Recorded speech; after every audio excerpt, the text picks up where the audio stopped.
ابو بکر سے حضرت عمر رضی اللہ تعالیٰ عنہ کوشش کرتے تھے آگے نکل جاؤں، کہیں تو آگے نکل جاؤں.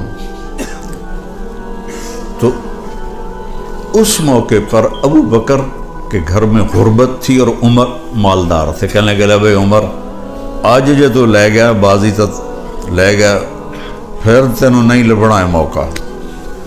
انہوں نے کیا کہ اپنے مال کو آدھا کیا اور اٹھا کے مثلا سمجھو اتنا بڑا گٹھا اٹھا کے لائے، اتنا بڑا.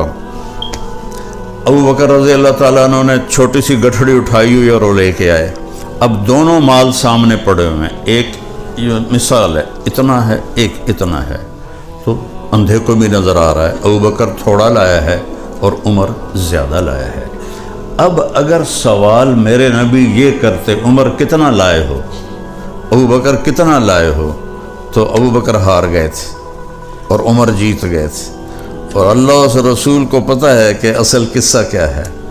تو آپ نے سوال ہی بدل دیا جو اس موقع کا ہے ہی نہیں، بنتا ہی نہیں. عمر پیچھے کیا چھوڑ کے آئے؟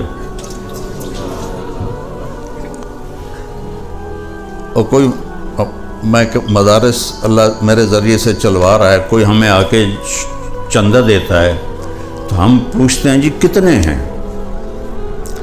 یہ پوچھ سکتے ہیں کہ پیچھے اور بینک میں کتنے ہیں.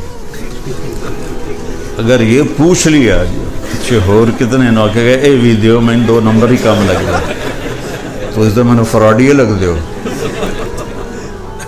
تو آپ دیکھو میرے نبی نے کیا مال کیا. عمر پیچھے کیا چھوڑا ہے. حضرت عمر جو پہلے ایسے کھڑے تو نال ہی اینج ہو گئے.